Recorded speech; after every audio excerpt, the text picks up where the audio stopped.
Hey guys, it's Rockingtheblade here. Once again, what's up everybody? My voice sounds a little bit weird. I think I'm catching a cold or something, or a flu. I hope not, because I gotta go back to work soon. Oh boy, this is not good. But hey guys, what's up? So, here is my spoiler-free movie review of Star Wars: The Rise of the Skywalker. So, man, oh man, oh man! A lot of my fellow YouTubers that I watched didn't like this movie, and at all. Like it's like the world's greatest sin. Like from Angry Joe to Young Ya to Mr. Repsion, they all did not like this movie at all. But there's some other ones like Mundane Man and Movie Bob who liked the movie, even thought it was great. But man, it seems like a lot of the top critics on YouTube, for the most part, just didn't like this movie. It ruined Star Wars for them. It just made some people argue it's worse than Last Jedi. But so what do I fall? Is it as bad as everyone's saying it is, or is it a great movie despite its flaws? In my opinion, it's a great movie. Look, let me say this. Is it like the greatest Star Wars movie? Oh my god, it's the greatest Star Wars movie ever made. It's better than Empire or my personal favorite, Return of the Jedi. No. Will that happen someday? I'm sure it will. Spider-Man 2 for years was like my favorite all-time Spider-Man movie. Granted, nothing against Homecoming and Far Away From Home. Both excellent Spider-Man films, but to me Spider-Man 2 was the most incredible, not only a great superhero film, but a great superhero sequel. But then Into the Spider-Verse happened. And also I'm happy to report it's going to be a sequel to that as well, so hell yeah. So it can happen. You know what I'm saying? So, but is it a giant piece of crap that everyone says it is? No, just like, if you had to twist my arm, maybe 3 or 4 things looking back. One minor complaint, kind of 3 major complaints, but other than that, it was a great movie. I really enjoyed it from start to finish. You know what I'm saying? Like, the journey was just phenomenal. There was like no Canto Bite scene where I'm like, ugh, this is boringly slow, where it just slowed down the movie. But from start to finish, it flowed. It had a nice flow and pace. It was beautifully pasted, beautifully flowed. Though sadly, the saber combat never reached the peak of like what the prequels did. Because granted, say what you will, the prequels, though they were bad, except for Revenge of the Sith, I would say it's above average. But Phantom Menace and Attack of the Clones, boring, awful, yeesh. Especially with Attack of the Clones, the greatest sin of a movie is to be boring, and that movie was boring, but we cannot deny this. The fight choreography in terms of saber dueling was phenomenal. It was good in this movie. Don't get me wrong, but nothing like, oh wow. But it was still. But when the saber duels did happen, they were a fun watch.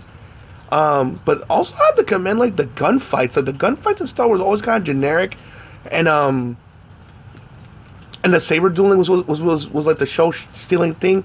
Where to me it's the opposite. The gunfights in Rise of the Skywalker was really well done, and the sabers weren't bad, but like it wasn't as good as the gunfights. But still, when the action was good, I loved the chemistry between Rey, Poe, Finn, and Chewbacca, and BB-8, and C-3PO, and R2-D2, and everybody. I love their chemistry together. It just like. They've been together because it takes place a couple of years after Last Jedi, so they have that chemistry. Granted, you don't see them build that bond because they're mostly kind of separated, but it's cool that it's cool they had that chemistry together, and I really liked it though. It's really great. I wish in the last 2 films they were kind of like together a bit more, so it kind of felt earned. But still, I liked it a lot. The movie's also surprisingly dark, also surprisingly funny too. There's one little alien guy that shows up in one of the scenes, and I won't spoil what's he doing, but it's pretty funny. It's not cute like Baby Yoda, but it's a funny little alien that you'll see. And also, by the way, he's a practical effect, no CGI, so kudos to that. And also has some dark moments, has some intense moments, and it has a big plot twist in this movie. Like, the biggest I've ever seen, probably since Empire. Like, I was like, though it's funny, like, one person, like, through, like, I thought I got spoiled by her being one thing, but thankfully ended up being a completely different thing. I was like, oh, that's I didn't expect it to go there. And I know people were saying, well, Rockingtheblade, you know, people didn't like, let's say, The Last Jedi. Did it, like, the crutches from The Last Jedi, did it make up for it? Actually, J.J. Abrams, I mean, in my opinion, even though I enjoy Last Jedi, to me it's a good film, it had a lot of problems.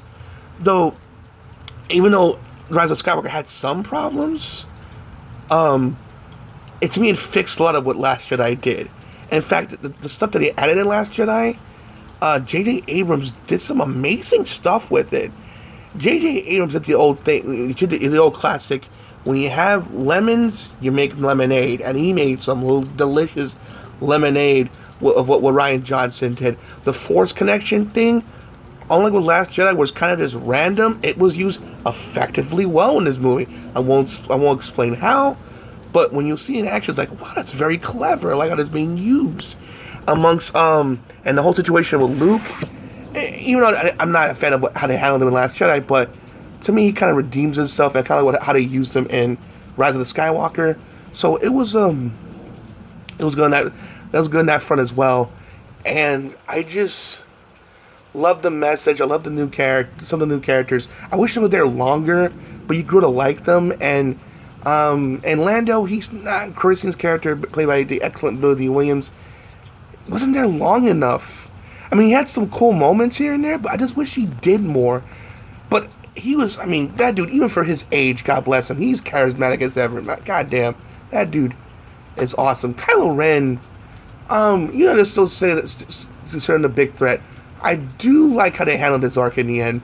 I thought it was, like, well deserved. Even Rey, and also for those people calling her Mary Sue, when you see that they're not that water fight you saw in the trailers, that kind of puts the end to that Mary Sue crap, that she's all invincible, never loses.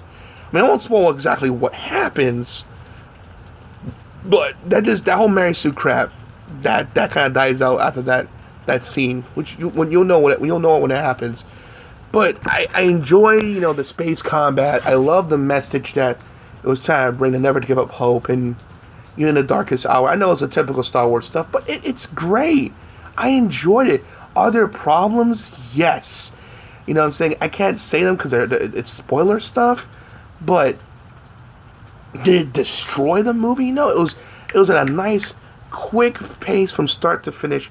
Though there's one part that movie gave me a mild heart attack, but thank God it wasn't as serious as I thought it was going to be. You'll know it when it happens. I won't say anymore, but yeah, it was a great film despite some of its flaws. Does it have flaws? Yes. Are there some? Can people argue there be plot holes? You could say that too. But despite that, I'm like watching this movie, I'm like, okay, when am I supposed to hate this? I'm having a great time with this.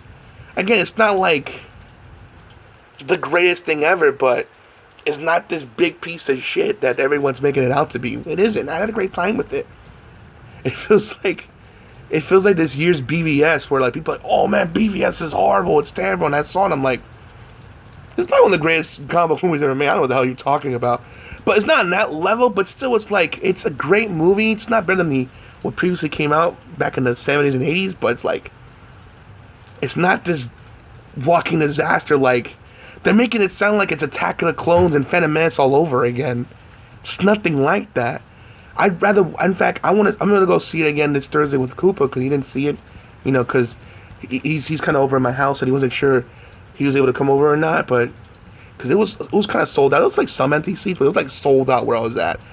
I was at Disney Springs, in case you're wondering, watching the movie, and it was pretty much a packed house. There was like maybe one or two empty seats, but it was a pretty packed house, and there was like only two empty seats, but like mainly really packed. But yeah, man, I want to see it again. That's how great it was. I really want to see it. I want to see it again. this Thursday if possible. And maybe if Koopa wants to, we can do like a spoiler review of it. If you want that, tell me in the comment section below if you want that. I wouldn't mind doing that for you guys. But yeah, overall, I enjoyed the movie. I had a great time with it. Again, I love the action. The saber dueling wasn't the best in the world, but it was still a good watch. The gunfighting's amazing. I love the chemistry with the characters. I love the villains. I love the cinematography. It was very funny at times. It was very witty and funny. It made me. It was intense. It on the edge of your seat. It was I had a great time with it, and I know people are afraid, but the Rotten Tomatoes score is kind of 58%, and a lot of my favorite YouTubers aren't liking it. Again, let me tell you this old story. Let me end this with this old story before I kind of sign off. I'm a big fan of Seth MacFarlane, who's known for creating Family Guy and American Dad. He did the Ted movies, but also did a movie called A Million Ways to Die in the West. A lot of YouTubers I watched didn't like it. Critics didn't care too much for it either. So I never saw it in theaters. One day, me and Koopa was in the mood to see kind of a bad movie. It's like, hey, let's put this on, see how bad this is, because everyone was dogging it out. It was the funniest movie I've ever seen in a long damn time. It was, and Seth MacFarlane just steals the show. And surprisingly, Liam Neeson could be pretty funny as well. It was great. Also had Sarah Silverman, who was also fantastically funny in that movie as well. But Seth MacFarlane stole the show with that movie. He was the star and what really made that movie what it is. And I had a great time with it. So long story short, don't listen to critics, and sometimes don't listen to the people you watch. See it for yourself. Because you never know. They may be right, but you might like it. Hell, maybe even love it. Maybe like it more than me. And consider it to be the greatest Star Wars movie of all time. And on some of the Twitter feeds I've seen, people say it's their favorite. So it's out there. So again, you're still not sure about it. Wait for like a matinee price or like a school. I know like a month, like a school, like an after school kind of price thing they have, or I'm not sure how that works, but I know Monday or Tuesday. I know Tuesdays for sure. I think a $2 or $5 tickets sale, something like that. I haven't done that in a while because I have the AMC pass. Awesome by the way. You should definitely get it. But and then I'm promoting it all, by the way. But AMC, if you want to give me money for promoting your ad, I don't mind at all. I'm selling out, but still, overall, I should say I wouldn't mind selling out. But overall, at the end of the day, go see it for yourself. I mean, you never know. You might, like I said before, you might like it, maybe even love it. Alright guys, hope you enjoyed my video / review. As always, please make sure to rate, comment, and subscribe. As always, Rockingtheblade signing out. Hope to see you guys again real soon. Peace out. Have a great day. May the Force be with you. Always.